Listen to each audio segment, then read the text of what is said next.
Jika kamu menghitung-hitung nikmat Allah, kata Allah, la tuhsuha, tidak sanggup, tidak hingga, tidak sanggup dihitung. Kenapa?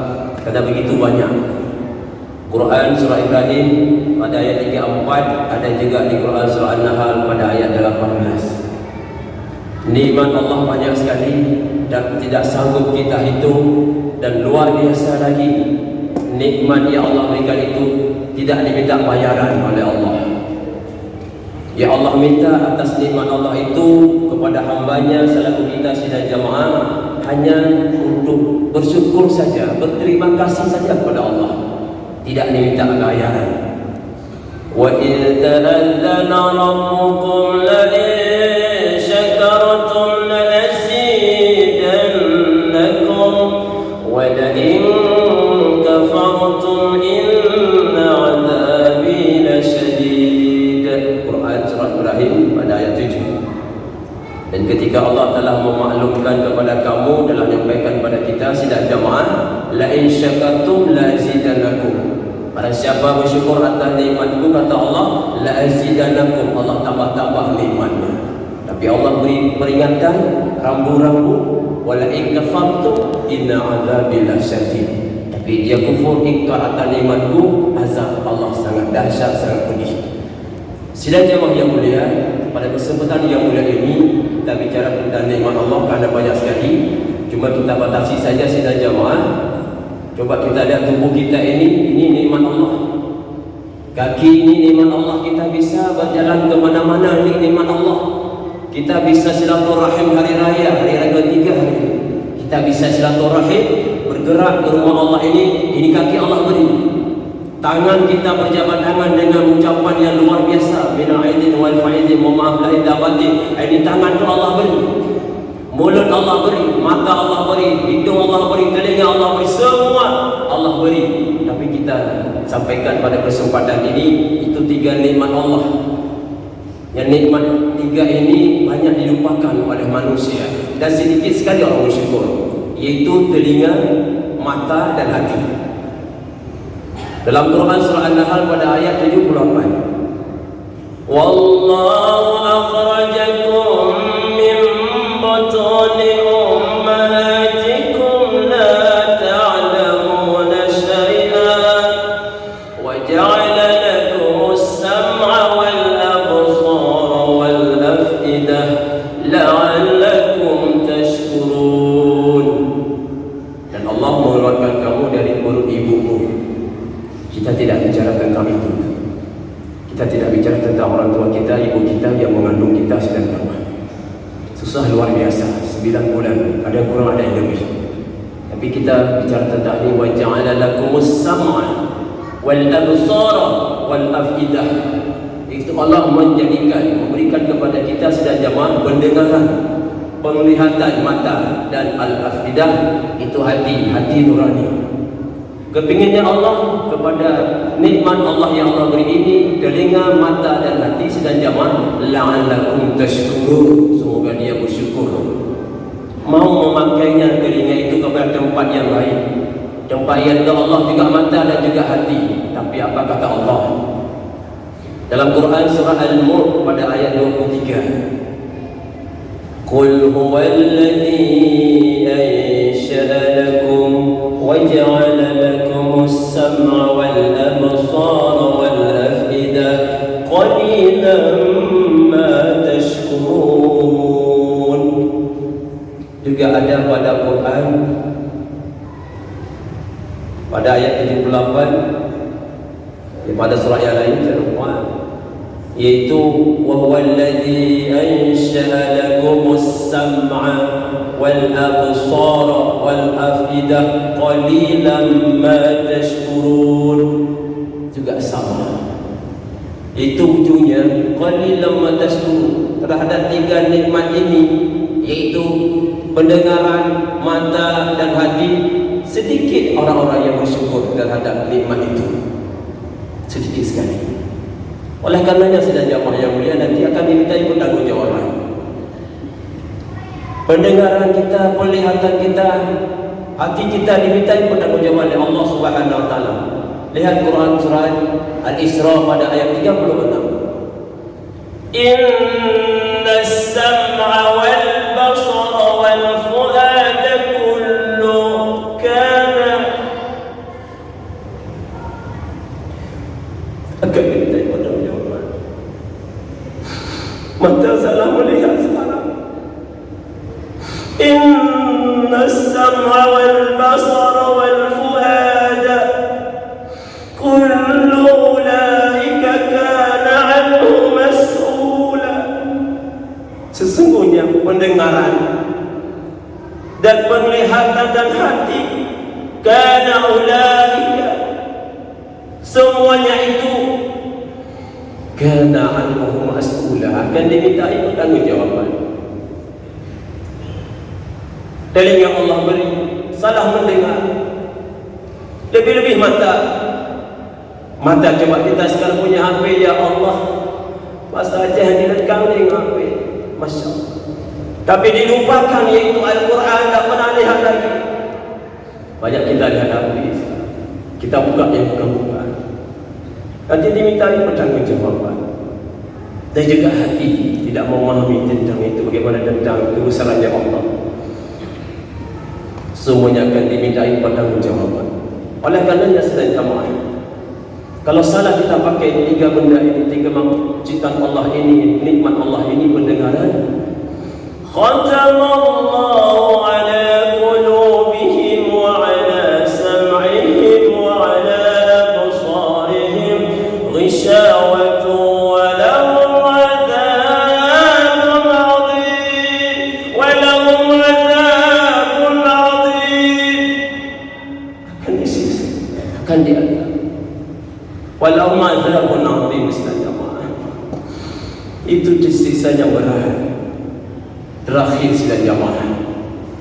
Lihat Quran nanti yang terakhir kita sampaikan. Lihat Quran surah Al-A'la pada ayat 179. Kebanyakan manusia dan jin masuk dalam neraka-Nya Allah gara-gara tiga nikmat Allah ini. Wa laqad dharana li jahannama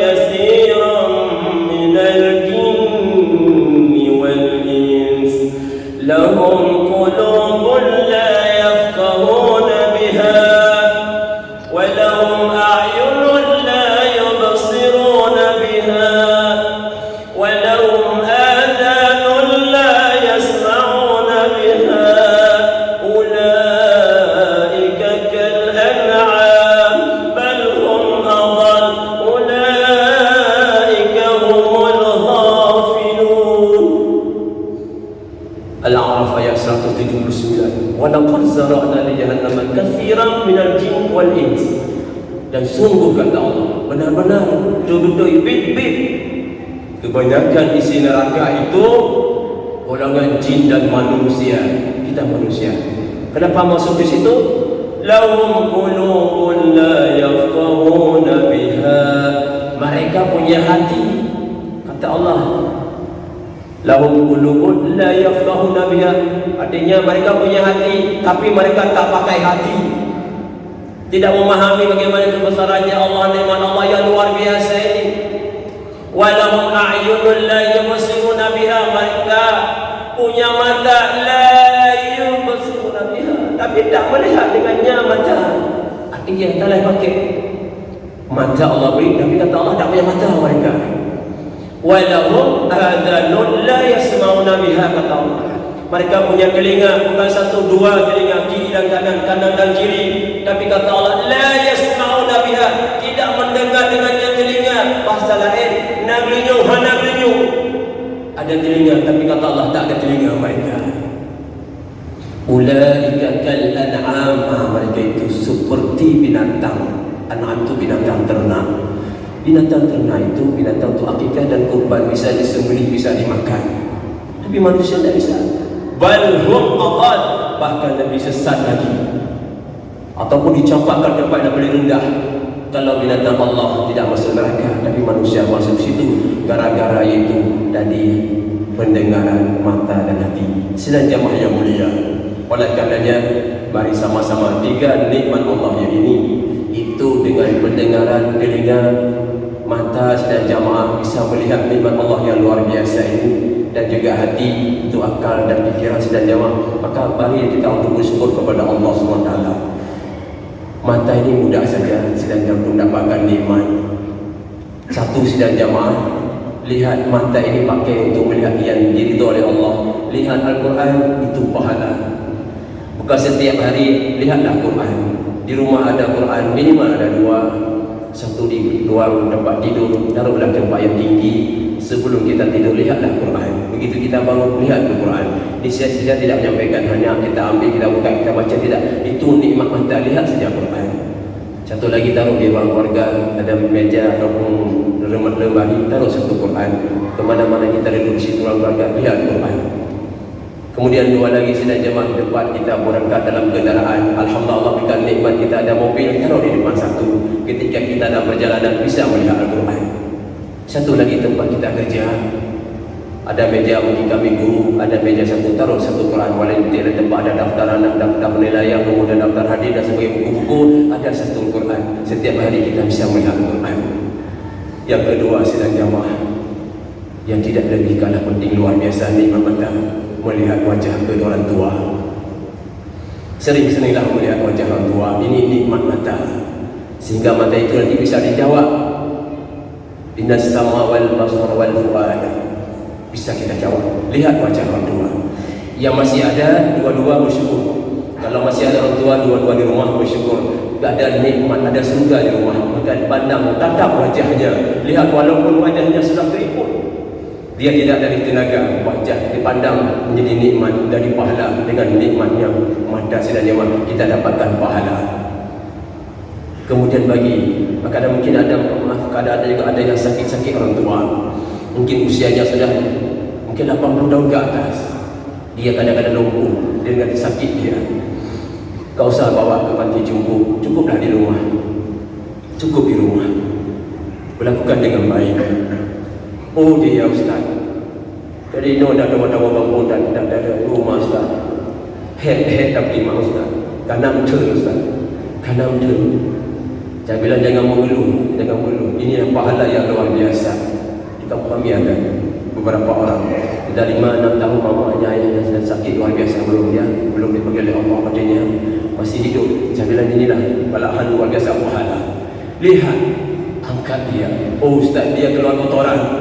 Di mana dia keluar kotoran? Oh di dalam kamar, di tempat tidurnya, di spring bednya, tidak masalah. Oh kita bawa dia, angkat dia, kemudian kita taruh di tempat meja, kemudian dia keluar kotoran di situ. Dulu pernah tak kita? Mama kadang ayah kita keluar kotorannya di dalam kamar, kemudian di dalam spring bed tempat tidur, ataupun di tempat makannya, di ruang makan, kemudian di meja. Kita dulu bukan di situ kita keluarkan kotorannya.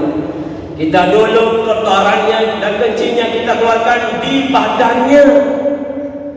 Di badannya kita keluarkan, diangkat kita dulu. Coba rasa bayi kita dulu, angkatnya. Keluar kotoran kita, sekarang sudah ada pampers itu tidak ada. Masa kami dulu ya Allah, saya melihat adik-adik saya, ya Masya Allah, ayah mamanya diangkat, digendongnya, pas saja ayah berpegang, ya Allah, keluar kencingnya, berlumuran di badannya. Tak pernah mereka mengeluh. Sekarang maaf sidang jamaah, kalau ada orang tua kita yang masih hidup, kadang minta pinjaman, karena mereka mungkin tidak ada mungkin kebutuhan ekonomi, datang dan mungkin dia hidup berdua dengan ayah. Kita mungkin tempat rumah sendiri, datang ke rumah kita minta pinjaman, kasih pinjaman tapi tidak ada pembayaran, kasih pinjaman tapi tidak bayar. Itulah pinjaman yang dimintakan oleh orang tua kita, tidak ada bayar. Jangankan untuk pinjaman ataupun dibayarkan, kita ini miliknya. Alhamdulillah bagi orang tua yang anaknya yang soleh-soleh, luar biasa. Kadang ayah sudah meninggal, ibu sudah meninggal, kenang-kenangan diberikan contoh di sini luar biasa. Inilah luar biasa. Kenang-kenangan ini ditinggalkan untuk anaknya, diteruskan luar biasa. Inilah pahala yang perlu mengalir sedang zaman. Inilah saja dapat disampaikan sebagai bahan kita bersama. Semoga kita atas nikmatnya Allah bisa kita syukuri sidang jamaah Iaitu dengan pertama pakai hati tasdikkan bahawa semua nikmat yang ada atas kita hendak ada dari kita, semuanya datang dari Allah. Wa ma bikum min ni'matin fa minallah. Quran surah An-Nahl ayat 53. Wa ma bikum min ni'matin fa minallah. Goreskan dalam hati bahawa semua nikmat yang ada sama kita fa minallah, datangnya dari Allah. Yang kedua, nikmat Allah itu kita ucapkan dengan lisan, dengan lidah, karena kita bisa Allah berikan lisan lidah untuk bersuara kepada Allah. Alhamdulillah, diterjemahkan maknanya bahasa Indonesia, terima kasih ya Allah, terima kasih ya Allah. Yang ketiga, iringi dengan amal perbuatan, iaitu lakukan segala perintah Allah, tinggalkan larangan Allah. Demikian saja saya berkata manfaatnya. Mohon maaf atas segala kesilapan dan kejanggalan. Amin amin ya rabbal alamin.